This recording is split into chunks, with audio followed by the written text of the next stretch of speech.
Good evening, everyone. Welcome to the Standing Committee on Health and Social Development on Monday, October 16th. We are here at St. Anthony's Parish Hall in O'Leary. I'd like to welcome the following members: Carla Bernard, Peter Bevan Baker, Cord McNeely, Hilton McClellan, Matt McKay, and Robin Croucher. And myself, my name is Susie Dillon, and I am the chair of this committee. I'd like to welcome everyone here this evening. I'd like to mention that the washrooms are located on the side of the building, and there are coffee and tea for those that would like some. Also this evening, if anyone is speaking, we need to speak really close to the mic because the acoustics in the building can be a little bit difficult. So it's important that we're as close to the mic as we can. I'd also like to say thank you to those, to St. Anthony's Parish for the use of the venue. And we're here to talk about the unhoused and homelessness in your community. And we're really looking to be able to hear what you have to say so that we can take that information back and make recommendations to our committee, not to committees, but to our to the assembly. Sorry, on this topic.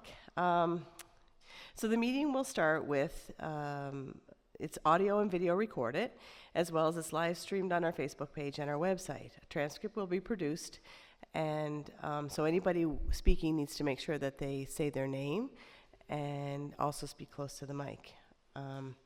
If you haven't registered, you need to see Laura at the back of the room, and she will register you so that we know who all has spoken this evening. Further information on anything that on the topic, you can look at the website. It's www.assembly.pe.ca, or contact the committee clerk directly. And that would be shlilly@assembly.pe.ca, and that's Sam. Any other comments that you'd like to make? We would be really we're open to hear them. And I guess I'll start with a procedure to adopt the agenda. Can I have someone adopt the agenda? Thank you, Carla. So I think that we will invite our first speaker this evening, and I believe that that's Jordan McDonald.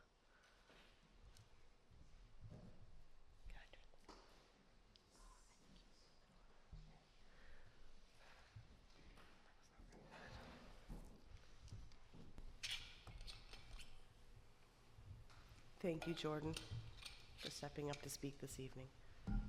Sure. Am I close enough to this situation? Perfect. So yes, so my name is Jordan McDonald, and I'm the Executive Director with Develop West Prince. Develop West Prince is a not-for-profit community development organization working in Western PEI to grow prosperity and opportunity for economic prosperity for those who live in Western PEI. We are formerly the Alberta Community Development Corporation, but in 2021 received some additional funding to take on a more regional mandate. As part of our more regional mandate and reaching out to community, we engaged with some of our stakeholder groups and learned that of the largest issues facing folks living in Western PEI, housing, childcare, and the resulting social implications of that were some of the biggest issues that came up for them.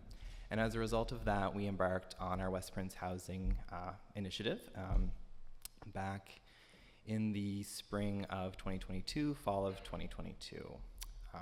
I was just invited to come to this a little while ago, so I don't have clear and concise notes. I was looking more so to be an observer of tonight's evening events, but more than happy to share some highlights from our learnings from the West Prince Housing Needs Assessment as well. So last fall in September, right in between Fiona, we did have some engagement sessions around housing in the area. We had 7 sessions. 4 were in our communities of Tyne Valley, O'Leary, Alberton, and Tignish. And there was 3 engagement sessions with employers, not-for-profit organizations, and other municipalities and developers.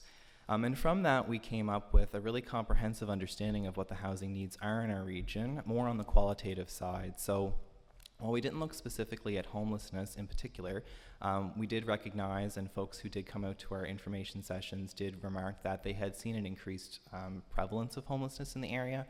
More people were sleeping in vehicles. People were reporting that there's cars that stay overnight on Main Street or in church parking lots with people staying in them for long term. Folks staying in their truck bunkers if they're long haul truckers and that type of thing. There was also some farm families that had remarked that, in previous years they had seen tourists maybe do camping in some of their back fields, but that folks were staying longer and throughout the duration of the summer. We also had some folks call us. Our organization has Kildare Lodge under our portfolio, which is a tourism accommodation that can sleep up to 18 people. And some of the folks who work with those who are in precarious housing situations did reach out to us prior to Fiona, saying that, we have a mom with 3 kids sleeping in her car and this hurricane's coming up. Like, is this something that you would be able to house in your accommodation? Some folks living in tents and those types of things. So obviously it's something that impacts a whole lot of us here in Western PEI. So there's been some, beyond just like prevalent visual signs of homelessness, there was a remark around the invisible homelessness, folks that are sort of involuntarily staying in housing situations that may not be safe for them, may not be appropriate for them, and leads to some precarity.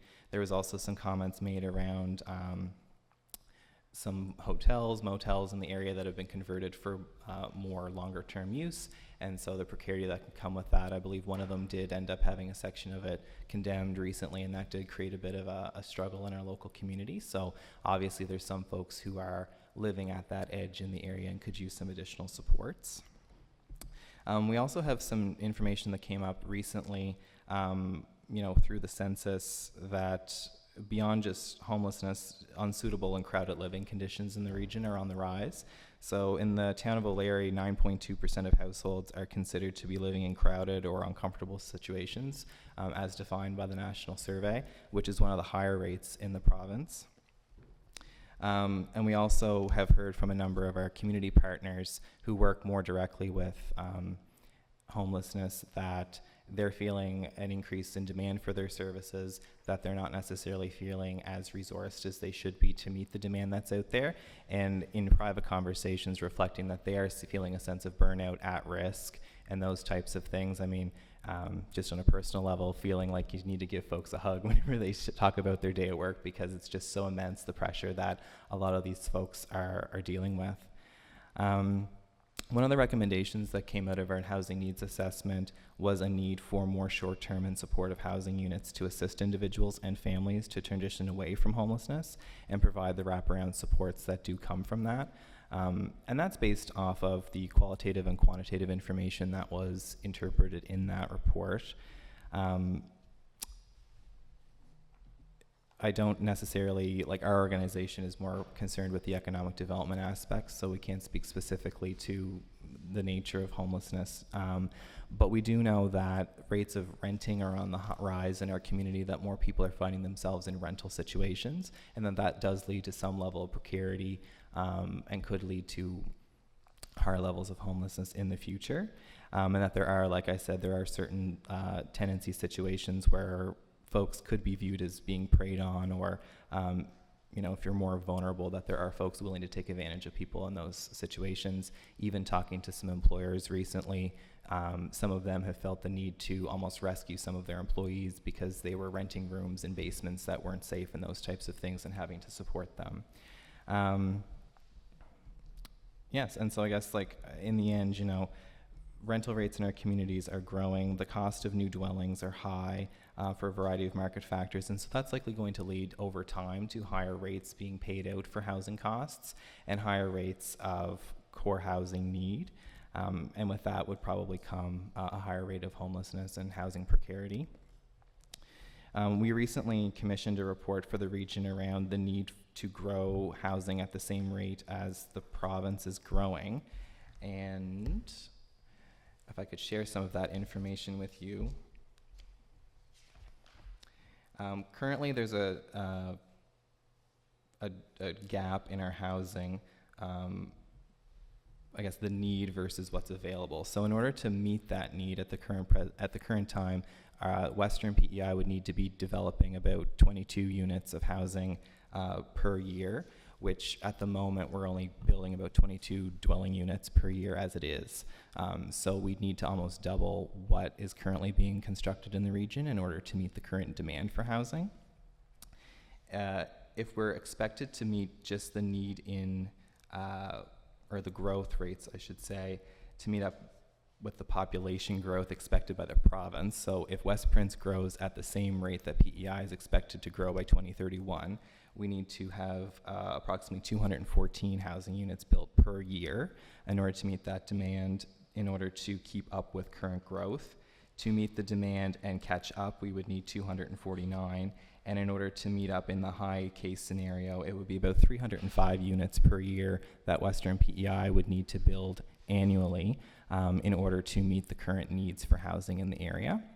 And clearly, if we don't meet those needs and populations rise as expected, that could lead to gaps, especially for those who are most vulnerable. And I believe, these numbers are saying projected out to 2031, but I think there was some recent media attention saying that that projection could actually be reached by 2027, not 2031, so that would further compact these numbers. So with that, I'd just like to thank you for the opportunity to speak this evening. Didn't really have much of a formal presentation to share, but happy to share anything that we can.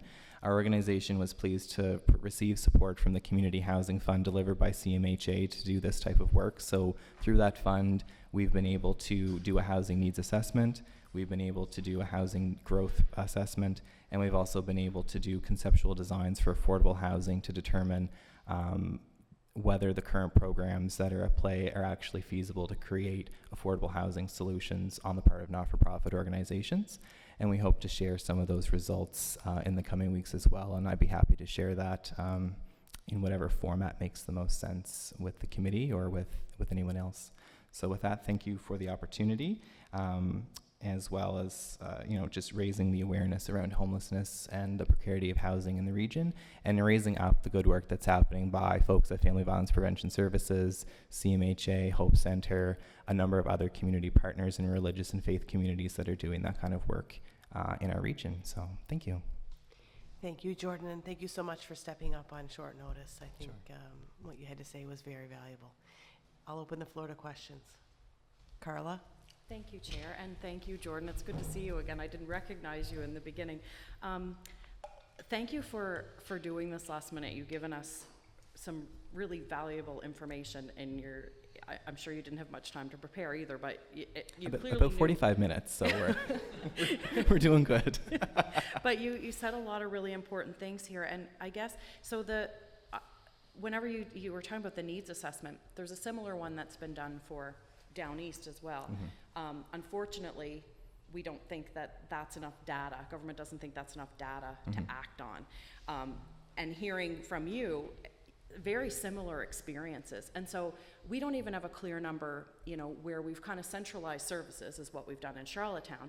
And we don't even have a clear number of how many people are experiencing homelessness there, even though it's much more visible. Mm-hmm. And I know in eastern and western areas of the island, homelessness tends to be more invisible, like you said. So the West Prince Housing Needs Assessment, how would we get our hands on a copy of that? It's available on our website at developwestprince.ca, and I can also share it with folks on the committee if you'd like after the meeting. Yeah.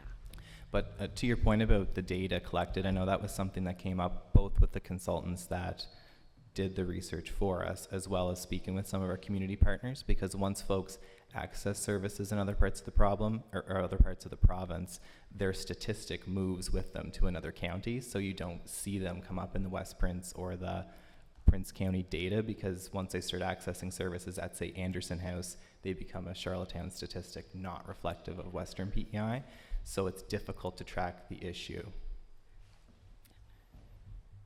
Chair. Thank you. Same supplementary question? Yeah. Same question on the same topic, yeah. Or another question on the same I won't topic. ask the same question. Okay. Thank you. Thank you. So, now I lost my train of thought. Oh, yes. So that's a really interesting point, and that's something that you know, we're hearing the other side of communities who are a bit fearful if we bring the same model to their communities that we have in Charlottetown, you know?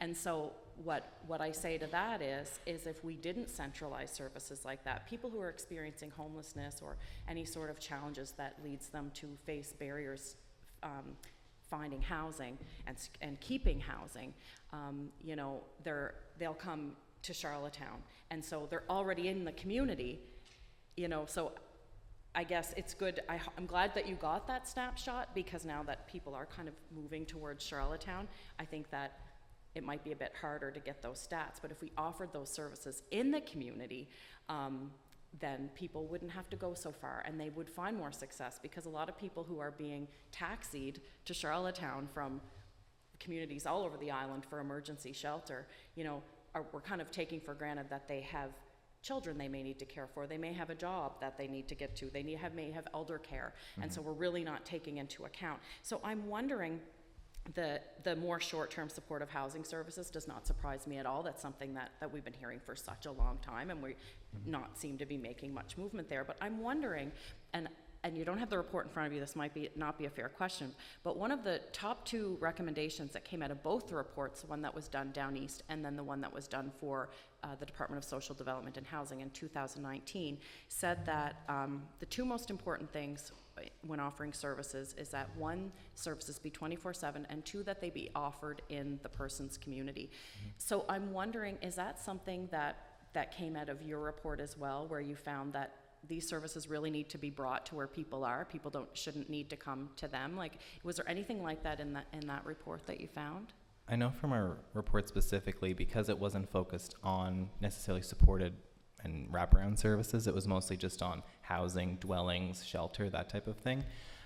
It doesn't come up in our recommendations, but from our community conversations, there were comments that when people find themselves in these situations, it's very tumultuous and uprooting for them, and so to move out of an area where they have strong family supportive links further compacts that issue. You know, speaking with some of the folks who work with family violence prevention, they were even saying, you know, moving children out of a school district, because the current housing safe place that they have is in one school district, but the children are used to going to a different school, and that can become challenging if people have to move school districts, because it just adds to it. It adds to people who aren't, you know, they're impacted, but they're not the root cause of the issue. I don't know if that answers your question specifically, but obviously offering services and meeting people where they're at in both a service provision as well as a physical location is clearly important to these types of things, and so having services closer to communities does make sense. There was a comment as well as part of our engagement that, and I don't know, this is all sort of collected from our community engagement, that certain positions like social work have been moved from Western PEI into Summerside, and that both takes away services, and it takes away it worsens response times, it takes away services, it also takes away employment opportunities in the community for people to be engaged in those types of careers. So that did come up as part of this, although it's not directly related to the housing analysis. Yeah. Peter? Thank you, Susie. Thank you so much, Jordan, for being here tonight, and for saying, as Carla just expressed, a lot of important things. We were in Montague a week and a half ago, and there's some very specific concerns related to that community that were expressed. So having folks from here who live in West Prince come forward and tell your story, and obviously you have some very special not special, you have some information which is based on research that you have done on behalf of Develop West Prince, which is really important for us to hear. I'm going to dig down a little bit on the construction numbers that you presented, or the looking ahead at what's going to need to be built here. And about a quarter of the population of PEI lives in Prince County, 45,000 and some change.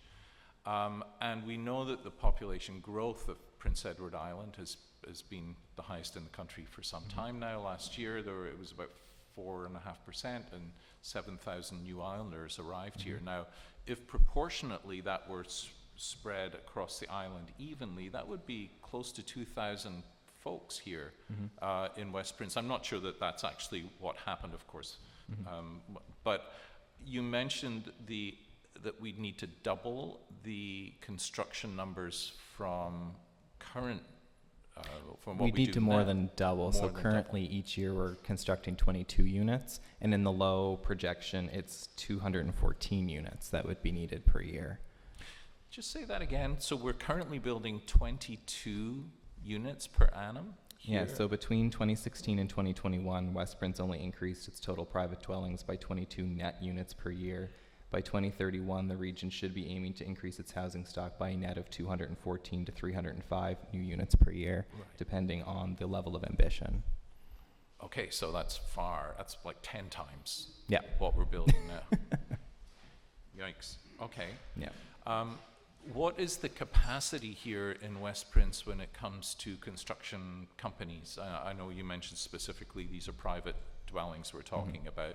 I know government has made a commitment to build some more publicly funded housing in this area. Where are we in terms of the capability, the capacity of the construction industry here to meet the need? I would say that the construction industry in PEI, in Western PEI, would be reflective of the broader construction industry. You know, it still takes, if you order a Kent home, it's still a year-long wait for that. If you're getting a mini home, it's about a 6-month wait just to get your order into the factory and those types of things. In terms of the local construction, I can't speak on the housing side necessarily, but I know folks were sort of projecting a year or two wait to have a house built, even with some of the projects that our organization is working with. You know, a community event center in Miminigash is taking about 2 years to get from initial construction or initial tendering to now, just because there's so much work out there for tradespeople to be engaged in and a lack of the skilled trade to meet that demand. So I wouldn't say that West Prince is better or worse off than the province. I think it's just reflective of the province as a whole. There was a comment made recently that if the construction center was more, or if the construction industry was more in tune with the housing direction, that there could be some efficiencies made. You know, if the construction industry was aware that a certain number of units were going to be built in a community because that municipality had set out a specific plan, that potentially there could be more alignment and expedited response in that way. But right now it's a bit haphazard because there's no clear leadership on housing in the region and the strategy that would be needed to get to fruition. So, thanks for that, Jordan. Holland College has a campus locally here. Do you know whether any of the construction trades are offered at courses currently at that campus? I know that the programs offered at Holland College generally match what's happening in Charlottetown and not what's in Summerside, so that Summerside and West Prince campus don't compete for the same students. There is a construction program offered at Holland College in Summerside. I believe the West Prince campus is more on welding and electrical, and then healthcare and those types of related fields. Okay. Sure. Do you want to? I'll put you back on the list and Okay, sure. we'll go ahead, Gord. Thank you, Jordan, for coming in and speaking. And this is exactly why we wanted to come up here, is to hear what's happening in the region. And you know, over the last year, I guess inflation, after COVID, inflation has hit. People are living differently. They're not doing as well. When I'm talking with people, and it seems that money doesn't go as far, and it's almost like they're living rough. Do you find, what's it like living in the community here? Is that affecting people, the pressures of just living with a high inflation, and are people living differently? Do you know what I mean? Is it more difficult? I mean, I can only speak anecdotally from my own personal lived experience that I think the region would be no different than any other part of the province in terms of experiencing inflation. There are some unique economic factors. It's been in the media around a local fish processor that is experiencing some challenges, and so that has impacted a number of foreign workers and folks who have moved here more recently to work in that industry. And so there has been some concerns expressed with some social connections involved with the food bank and that there's a higher uptake in those types of things from certain populations because the industries that they're employed in are experiencing some economic challenges. And I think, speaking with some folks involved in the grocery trade, they are seeing some shoplifting of high-priced food items just because people are in a need situation. I can't really speak any further than just those sort of anecdotal pieces. Yeah. Peter? Oh. Oh, sorry. No, you carry on. Sorry, Gord. Do you Oh. have another question? Go No, ahead, I Gord. just, I'll ask another question. I guess we're gonna write a report at the end of this, and you've done a great job. I think we've captured we'll capture a lot of what you said. But if I could give you a meeting in your capacity and what we just talked about, I know it's a little bit of a stretch, and we didn't give you much time to prepare. Mm-hmm. If I could give you a meeting with the housing minister of Prince Edward Island, what would you tell him in that meeting?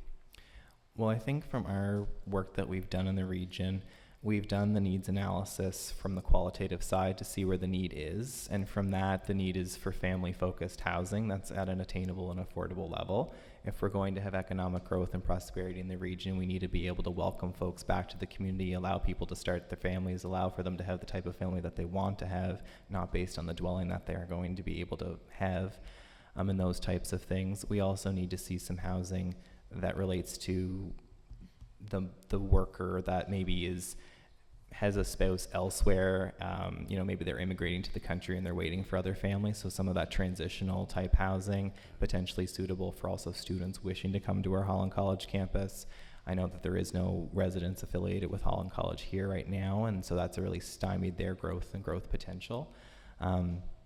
We've also done our work in terms of seeing what the projected need is, and clearly there's quite a bit of need that needs to be filled. And then we've also done some analysis on, stepping back, conceptual designs for what affordable housing projects could look like in the region. So the task with that was, we have a needs analysis that says family-focused housing is important. What does that look like? And we had a consultant draw up, if a not-for-profit group or cooperative went to tender, what that would come back with. And if it was a single detached, efficiently designed 2-bedroom with an unfinished basement, it was around $350,000 or something like that. Obviously, if you start adding some multiples, then that price goes down a bit. But in all scenarios, you can't make that at an affordable or an attainable level of rent to match the local income, because the household income in the region is about $59,500. You take 30% of that, you soon figure out that it's not feasible to build that type of structure on that type of an income base. And so the question really remains, we have a unique opportunity with our local municipalities that the region is growing. It's really their opportunity to lose, to not take part in that growth that could happen. We know the type of housing that we need in order to sustain that growth and sustain the businesses that are here to build the labor market that we want to build. But the challenge is that you can't really make all those pieces fit together, right? Because the private market is incentivized to go after units that can make a reasonable return on the investment, which is turning into 2-bedroom on 1-floor slab, maybe an attached garage type apartment. And we have lots of those, and it's meeting a really good need with our retired professionals and some folks who are moving to the area. But in terms of that 3- and 4-bedroom option, that's at a rate that can be afforded by 2 people working on minimum wage income, or an EA and a flagger, like those types of careers that a lot of people in West Prince find themselves in. That option's not there. And so how do we partner, either because the provincial housing units meet a certain threshold, those folks are often above that threshold, the market can only meet another threshold, so there's that middle band of housing, and oftentimes that's being serviced by not-for-profit organizations, cooperatives, home builders associations, and attainable housing providers. But those groups, when we've had meetings in our community, it's the same 10 people that come out to all of your things, and I think, it's the same people that come out to these types of events.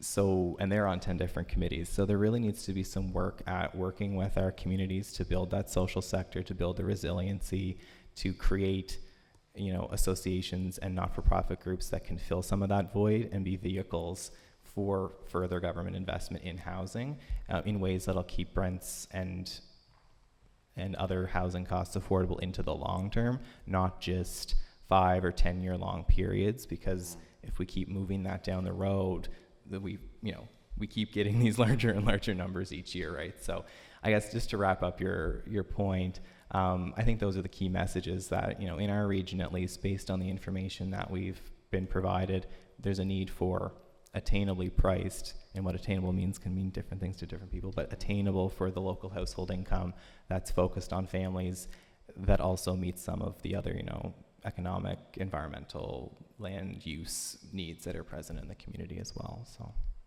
Great answer. yeah.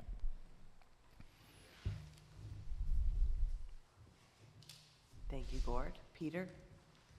Thank you, Chair. Thank you for that really articulate, very clear description of the missing gap where, maybe the best way of framing this is I remember a few years ago in one of the by-elections in Charlottetown, going to a house, speaking to an elderly lady who lived alone. Her husband had passed away, and she and her husband had raised 4 kids in this house, and he had worked as a taxi driver all of his life. And they had managed to afford to live in this it was a modest house, but they owned the house, and they had brought up 4 kids. She stayed home with the kids on a single income. And what you've just described is that enormous gap that's opened up between the earning power that folks have here on the island. You mentioned that is it the mean or the average? The median income in the regions, right, is less than $59,000. $60,000. And the reality of what it costs to build a house, and therefore what it costs to live in one, and that's something that we've allowed as a society we have created that, and it's causing enormous stresses for people. And I want to talk a little bit about how those stresses impact folks at a physical health level, because the reason we're here is for feedback on programs, policies, and supports for Prince Edward Island's unhoused community. And we know that those folks who are struggling with being unhoused or in some housing precarity, they tend to have a much higher incidence of both mental health and addictions issues. Here in West Prince, we just had a medical home open just last week, I believe, in the vicinity here. And I'd like your thoughts on the availability of services for people who are struggling with mental health and addictions issues here in West Prince. And also, if those facilities and those supports are not available here locally, there's really nothing much in Summerside either. What would you like to see here for those folks who are the increasing number of islanders and folks who live in West Prince who are suffering from housing precarity? So, in my role with Develop West Prince, we don't focus a lot on those types of the social determinants of health with relation to mental health and addictions necessarily. So I would probably refer that more to some of our local partners like Community Mental Health Association, those types of services in the area, and encourage you to reach out to those folks. We do know from our housing needs assessment that 30 out of the 330 people who responded to our survey said that their housing situation was unsafe for social reasons. So domestic violence, unsafe relationships, those types of things. 30 also said that their housing situation was structurally unsound and unsafe for them to be living in those situations. And a further 30 indicated that, their housing, while tenable in the near term, is not going to be tenable in the longer term. So whether those are the same 30 people ticking off all of those boxes, I'm not sure, but it does speak to about 10% of the population are living in vulnerable situations. And so we do know that there's many number of social determinants of health. Housing is a social determinant of health.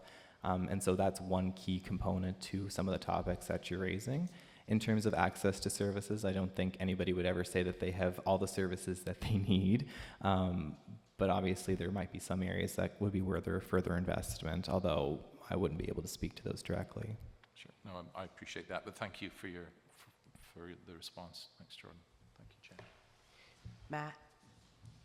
Thank you, Jordan. That was great information. Not only myself, but I'm sure I can say for everybody around the table that we're here to listen, but we're also want to be part of making a solution happen, right? And one thing that I've noticed over the last couple of years, both federally and provincially, that there's been some good programs come out to help build, but I'm just wondering, without putting you on the spot, and this might be a conversation for later, but is there any partners in West Prince that government could partner with to help build? What I find a lot, and I know there's one organization I'm dealing with down in my own community, it's a Lions Club, that they just need some guidance. They want to do something, but they need some support to help them through it, but they want to be part of fixing the solution. And I'm just wondering, has there been any organizations that have kind of threw their hand up and said, you know, we'd love to help and build some of these units, we just need some support and some encouragement to do so. So have you had any of that in the travels? And if so, you know, is there anybody we could reach out to as part of the committee that we could pass on to the Housing Corp and the Minister to say, listen, there's a partner here, let's set something up and get together with them? I think in terms of the community side, so a lot of our work was funded through the Community Housing Transformation Center, which is a part of the National Housing Strategy, and their focus is on community-based, not-for-profit and socially owned housing. So I mean, we're sort of slanted in that direction in terms of the engagement that we've done. When we did our assessment, a lot of the current not-for-profit owned housing units in the region are sponsored by groups like the Legion, like the Masons, and those types of organizations that were engaged in some of the 1980 version of not-for-profit housing, and so they saw that as creating housing solutions for their membership as their membership aged. Through time, those groups have opened up their criteria more broadly and are serving a wider need, but are still serving the, I guess, senior population, and the design of the structures makes sense. They're single bedroom with kitchenette type things. They're made for individuals who have downsized and those types of things.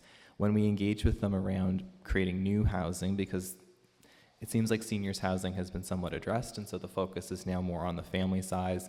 A lot of organizations are uncomfortable with entering into the family side of things because they haven't necessarily had that experience. So they're used to dealing with seniors.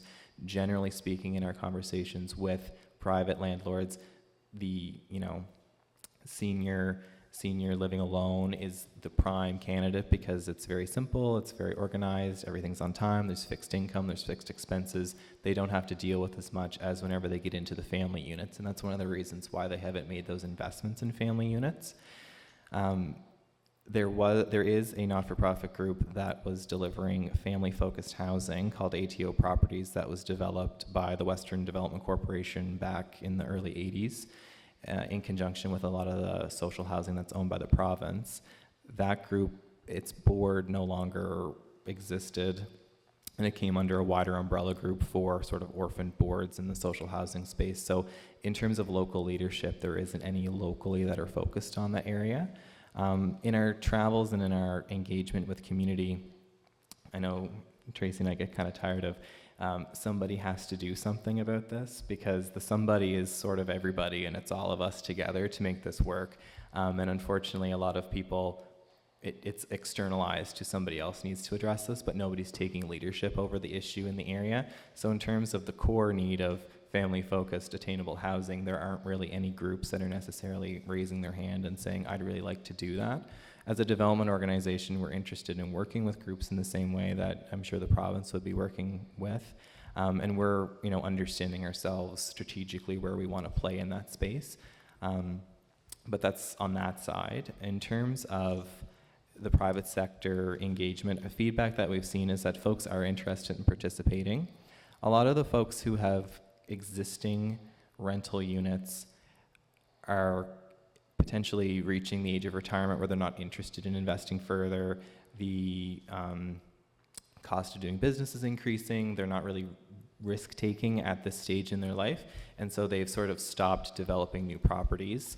And one of the folks who sat on our steering committee said, you know, unfortunately, because of the limitations of raising rental rates, and there's a whole conversation around raising rental rates, a lot of the folks aren't able to even cover their costs associated with heating the units and maintaining the units. So it's not like people are losing out on lost income, it's that they're actually losing money on owning these apartments in some cases, depending on their financial structure and that.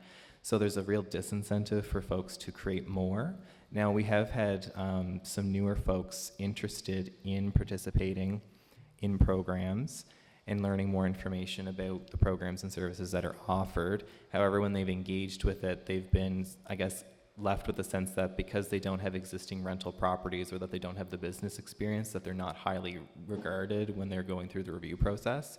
Now, our office is located in a business center, and there's lots of people who say, I just need $20,000. And they say, well, where's your business plan? And they say, I don't have one. So there are people who just want to go after funds and think that they can do anything, but there are other people who have serious ambitions on doing that and feel that they're not necessarily able to participate because they don't have the track record and the history that's a requirement to take part in some of these programs. The same can be said for the not-for-profit sector. Before I was in this role, I worked with the Community Seniors Cooperative, which is constructing the 50-unit community care facility here in O'Leary. And one of their biggest hurdles was that Canada Mortgage and Housing required them to be in business for 5 years and have 5 years of rental history, but they were a newly formed organization trying to meet needs in their community, and so they had to get a loan guarantee from the province in order to satisfy that requirement, which happened and was really moved them along. And they also have to engage with a business consultant that will kind of help manage their business facilities for 5 years afterwards. So, I mean, there's ways around it, but that group had their first public meeting in 2014. They broke ground in 2022, and they hope to have people living there in 2024. So it takes 10 years from your first meeting to get to people living there. And it's not for lack of trying on the part of that group, right? So if we're talking about what we need to do every year for the next 10 years, and we have this first meeting as our first start, well, we might not be contributing to a unit for another 10 years, right? If things move along at the way that they've been. And I think it's, you know, for a variety of reasons that those come into play. There's analysis that have to be done. People don't want to be investing in poorly designed business models and those types of things, but there has to be some way to accelerate this development, and potentially looking at some of those rules could be a part of that, so. Thank you, Jordan. Appreciate it. Good. Carla?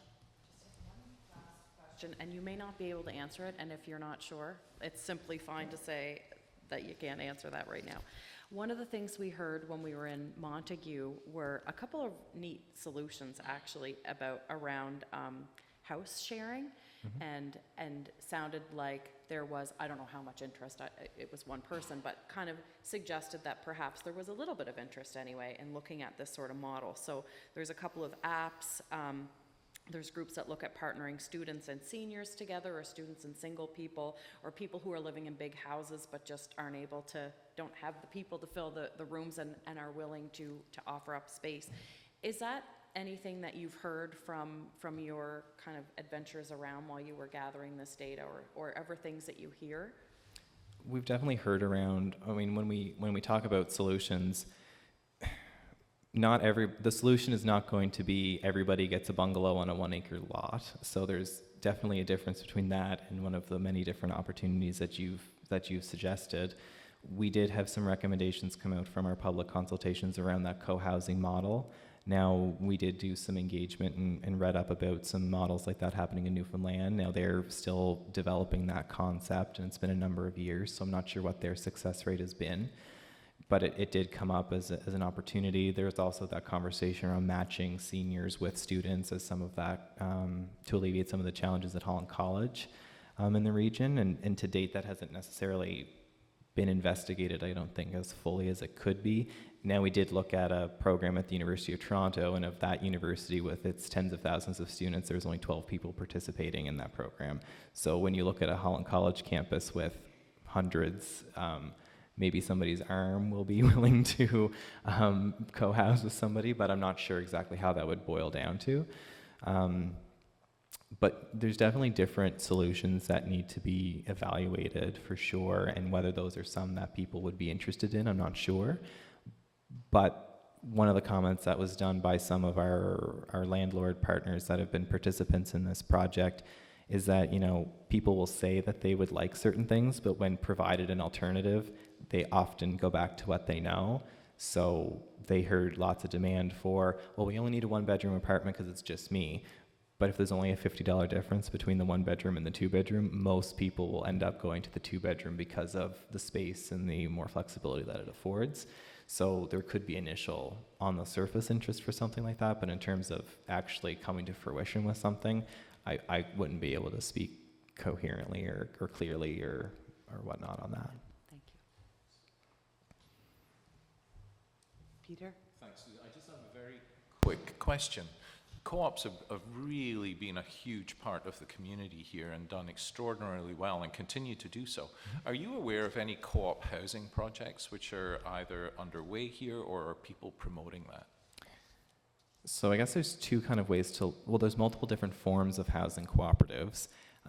One of the things that have happened here recently is using the cooperative business model to carry out the business part of that without actually having the traditional tenants as shareholders model. So for instance, with the Community Seniors Cooperative in O'Leary, Le Chenou, and Tignish Seniors Home, they're cooperative organizations that then carry out the service provision, recognizing that the tenants are probably not at a stage in their life where they would be capable of acting on a board and acting in that role to monitor the organization.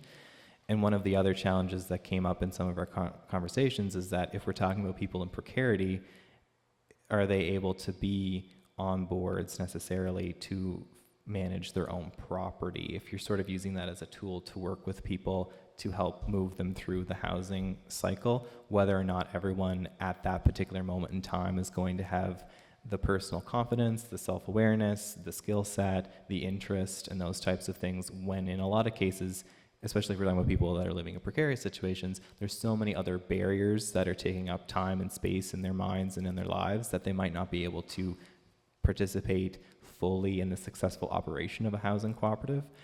Also, some conversation with folks that have been engaged in cooperatives is that when you're oftentimes funders will often like one building on one PID to be a project, and so, because I'm sure it's easier on their end, but from the community perspective, that means that these 10 people have to run the organization, and so whether those 10 people will be the right fit or not is sort of a question. And so whether there could be ways of having a larger cooperative that you're still gathering 10 people, but maybe it's spread out over more units on multiple properties and multiple communities. But in terms of actual housing cooperative development, we're not aware, or I'm not personally aware of anybody currently interested in starting a housing cooperative on that model of tenant equals share equals membership in the cooperative. There is some interest on the part of some of our retail cooperatives to potentially look at expanding their real estate portfolios into housing, and so using the cooperative model to respond by saying our community are members of the cooperative, and we see this as a benefit to the community who is our wider membership. Thank you for that very thoughtful answer. Thanks, Chair. Thank you, Jordan. And I think that the next time somebody asks you to speak and you only have 45 minutes to prepare, you should do it. You did a great job tonight. Thank you so much. Well, thank you very much.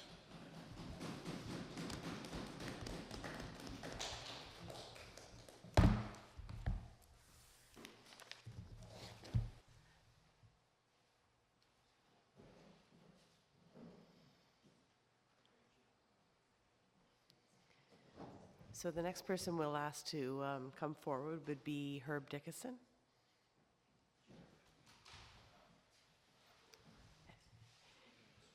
Sure, just lean close to the mic so that they can hear. Sure. Well, thank you very much, Madam Chair. And thank all of you for taking the trouble and the time to come all the way up to West Prince to check things out here and find out more information specific to the areas of PEI. And it's good to see some rural representation in the group as well, and that I'm sure are sensitive, very sensitive to issues involving West Prince and Eastern Kings as well. The in terms of credentials. First of all, I think I'm a third level credential. The top person would have been a homeless person, his or herself, to present, and that's very difficult for them to do so sometimes. So you may not be seeing a whole lot of them presenting. The second level is someone who's done some real research in the area and understands it and has some scientific data to present. And you've just heard that with Cameron McDonald.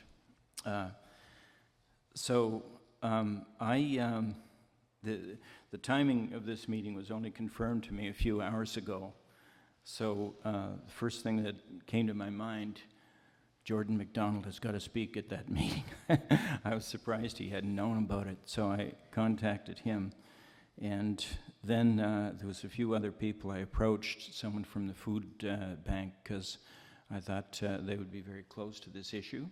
Unfortunately, they weren't able to make it on short notice.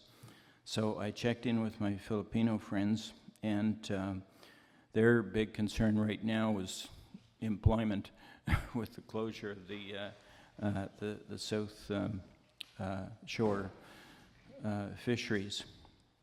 So in terms of my credentials, it's basically that of retired physician. I've been so for 30 years, 45 if you count the overtime. And I met a lot of people in various situations, and often compromised situations as well. And then I know some people around the community too. There is some different issues, and I'm just going to go a little wider than what Jordan talked about, because I think there's other factors associated with this, and specific to West Prince and perhaps the eastern area of PEI as well, is that we have some real barriers up this way that are making it difficult for people, even who have homes, to live. And if you're without a home, it's a whole lot worse. Our health care system is, well, let me start this way. There was some talk a couple of months ago, about that West Prince might be cut off. Once that little land bridge we have, the Isthmus of Portage, we're going to be cut off from the rest of PEI. Well, I visited the fire, the forestry department down at the Macintac Road, and I looked at one of the relief maps, and there's an area that we call affectionately call the bulrush curtain through Musqueam, that the land is extremely low there, and as the water rises, that area might be in as much threat as the Portage Isthmus, and Hilton McLennan's riding may be split in two. So really, there was concern about West Prince being cut off in 15 or 20 years' time. Well, in my estimation, we're already cut off in terms of health care provision.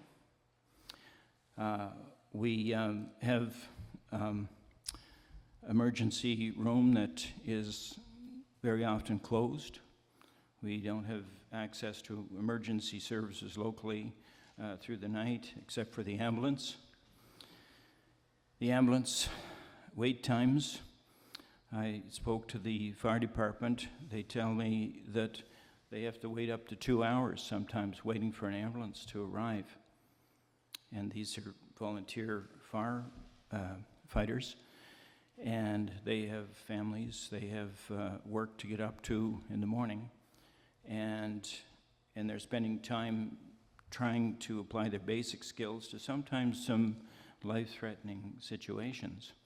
And so that's one way that we're kind of cut off. Another way that we're cut off is in terms of internet. Internet is pretty much an essential service when it comes to living. First of all, if you want to run a business, if you want to get a doctor's appointment, if you happen to have a doctor, or if you need to health services or whatever, you kind of need that internet situation. We have blackout areas throughout West Prince. And if you were trying to call your spouse on your drive up here, or perhaps on your way back, explaining why you were so late listening to Dr. Dickinson talking, and so late getting home, is that you're going to have a blackout region between West Devon and Portage. You'll not be able to get through to your partner in that area. And that's only one area. There's several areas throughout here. So in my estimation, aside from the physical land bridge that people are concerned about, we have some more immediate areas where we are cut off in West Prince, which need to be addressed.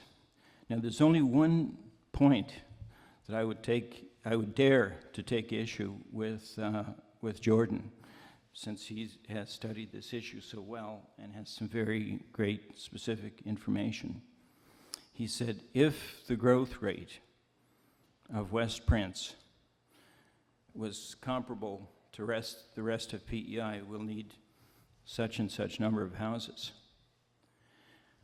With the barriers that I've just laid out, there's no way the growth rate is going to happen in West Prince, and that's wrong, because we are having an influx of people moving into Prince Edward Island, but basically the majority of them, and I have a copy of the annual stats that comes out every year, and I couldn't find that book today in the few hours when I was scrambling around to find it, but last time I glanced at it,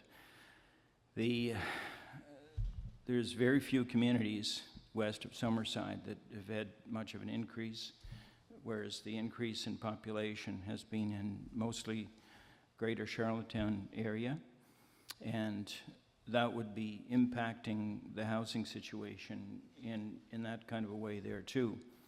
But we also have people up here who need housing support, and we'd love to have people come to West Prince to work in our fish plants that are still open, and our farming community, and the small businesses that are looking for workers too. So we need those basic resources, those infrastructure, I meant to say, in order to have people live and thrive in West Prince. So getting more specific to the housing situation, usually, often in the rural community, you don't see the tents around Alberton and O'Leary and Tignish so much. It's hidden more. There'll be quite a bit of couch surfing that's taking place, and there's still some large families up here, so some people still have relatives that they might find a place to hang out, but that is putting pressure on those families as well. And perhaps Jordan could more specifically enumerate the impact that that's having. So I think that perhaps you could get some specific data through the social assistance department as well. I mean, you have a copy of the files, and it could be added to, or if it's not already in the interview process or the intake process, you can find out the housing situation, and I guess that is being addressed to some extent as well.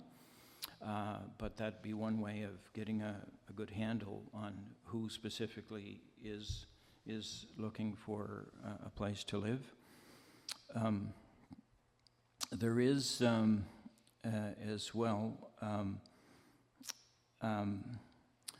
I should throw in a little bit of positive here too, because we do have some good things that have happened.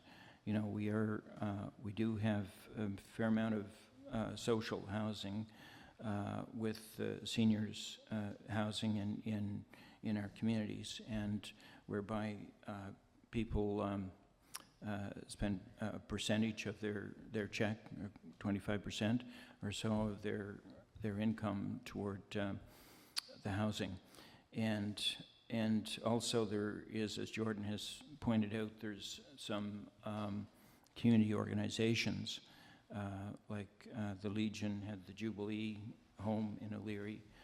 The Corinthian home is operated by not the Knights of Columbus, but the other one, the Masons, yes. And so there is some of that has taken place. And then, of course, the great work that Jordan McDonald and the community organization has done in O'Leary, putting together what's called the Willows. And it's going to be a great facility for seniors. So there is a fair amount of support and programs that are there to help support the housing, but we still need more. One, so I say the infrastructure issues that I pointed out are extremely important to our area for our communities to thrive and to support each other. And then we need new initiatives as well. One of the things a friend that I have has talked about the idea of mini homes, and he has some resources to pursue that I think that he has some great ideas that I'm going to talk to him, see if he'll present at Summerside, and because I think that might be one area that might be helpful, you know, in terms of getting more housing. But certainly the social housing needs more support, and that infrastructure piece that I talked about, whether it be internet services, cell phone, and basic health care, that will really boost the whole situation and allow to encourage more building as well. So those are some of the thoughts that I put together in the last few hours. But I'm sorry that I haven't had the time to kind of prepare a more formal report. But I am certainly open to any conversation that you might have.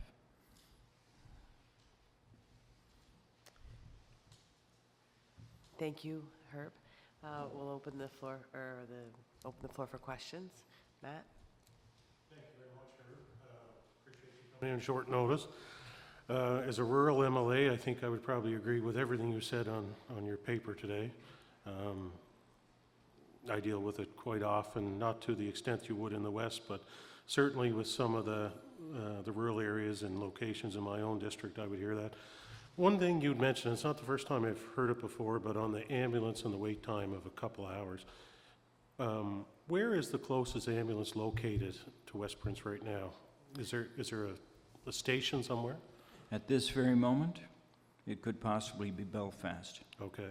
So they don't have an ambulance west of Summerside waiting for a call, they just... They have a station in O'Leary, there's a station in O'Leary. Okay. Where they sometimes are.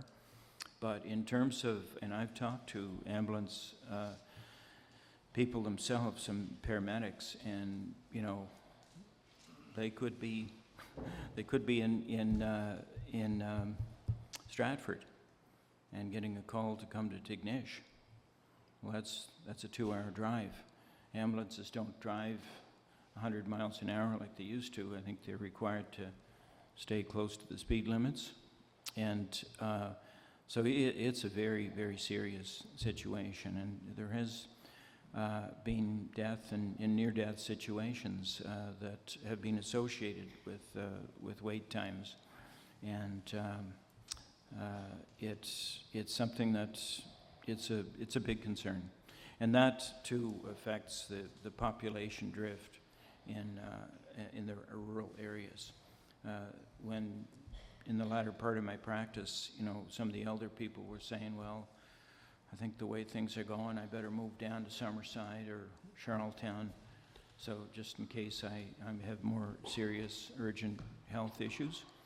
And so it's hurting my community. Matt?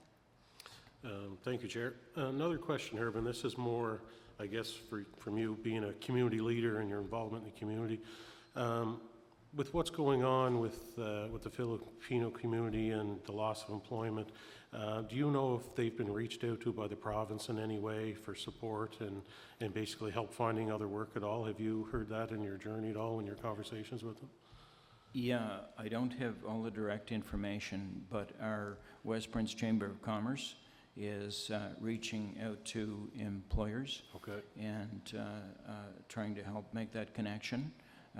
I just spoke to one family today, and a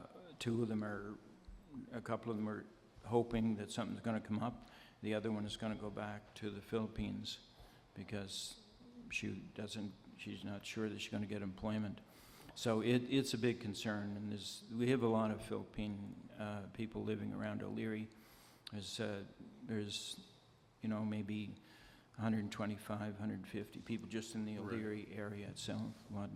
Yeah, that's one thing, I would be concerned about. They've built a life here now and want to stay, and we need to make sure we make sure they're getting all the resources and help they can possibly get. So I might just reach out to the minister on that and make sure that they are reaching out here, because I know they've built families here and they're part of the community. We want to make sure they stay. So no, that's great. And there's really there's two categories of them.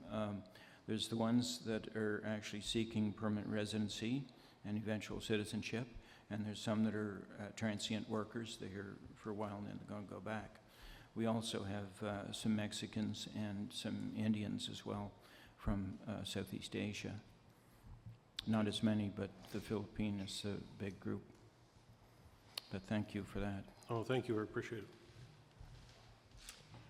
I just had a question. You mentioned about mobile homes. Are there many mobile home parks in the western part of Prince Edward Island where they have like community mobile parks or mobile homes? Yeah, it's interesting what I've noticed, and I'm sure you have as well, driving through the country. You see a lot more individual areas, not necessarily a park, but you'll see an individual home being set up.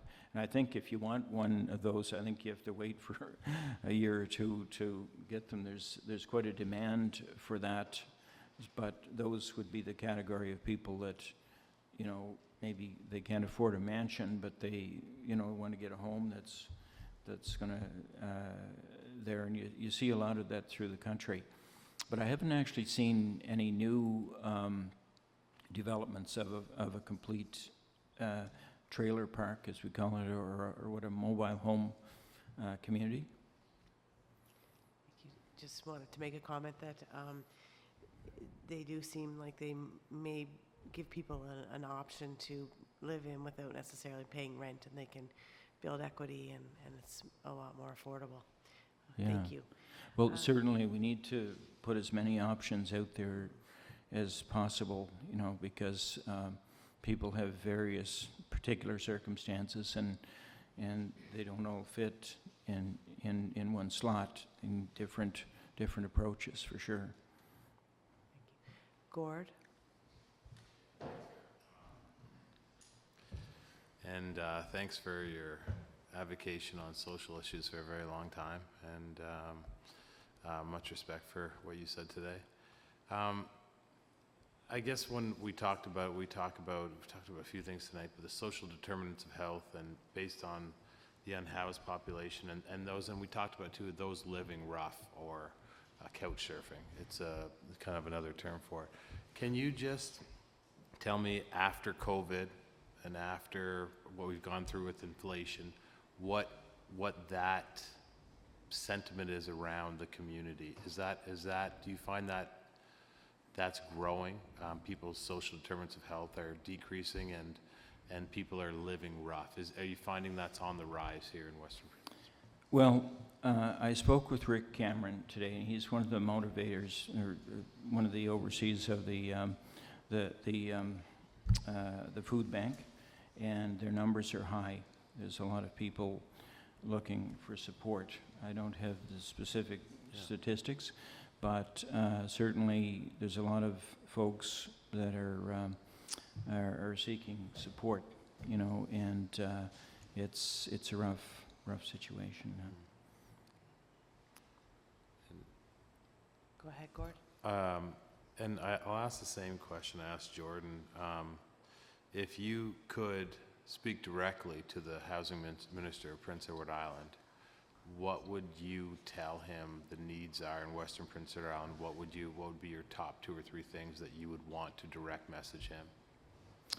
Well, I would suggest that I'm quite amazed, actually, at how fast the population of PEI is growing. I would like to see that population scattered across the island and not all clustered in the greater Charlottetown area. But in order for that to happen, and for the resident population that is here, we have to have the basic services. We have to have internet. We have to have health care. We have to have be able to talk to each other on the cell phone. And that's where we're really deficient in the rural areas, where we're hurting. And so it makes it difficult for anyone. One of the phenomenons that I've noticed in the last 10 years is that we have a lot of folks coming in from Ontario. Like when I was practicing, if someone showed up in the ER, you know, I obviously look at the medical condition first, but I was always curious as to what brought them to West Prince. And most of my practice, it was, well, I was born here, my sister lives here, my parents were here. They had a family connection that brought them to West Prince. And now there's people coming to live here with no connection, no family connection to the area. And I think, you know, when the housing boom started, and it happened worse in Ontario first, and then the prices got real high. They could sell their bungalow in Ontario and then come buy a house here in West Prince and then have some money left over for their retirement. So there's quite a few in that age group, you know, the semi-retired in the 50s that are moved in from that area. But clearly, again, I just go back to my basic ideas, is that we need the infrastructure, you know, both for those people who are a little bit more affluent and those people that are in dire need, you know, that we have to have the basic health services and our communication ability. And I'm pleased that the government has moved forward with transportation in a way that we didn't have in the past. And I think it's a kind of a cultural thing for people to get onto that in a bigger way. But I think it's an essential that it's good that we moved in that direction. Yeah. Okay, thank you. Thank you, Herb, for presenting to us this evening. Thank you very much. And I'm sure that you're going to come up with some great recommendations to improve housing for everyone on PEI. And so I thank you for coming up this way.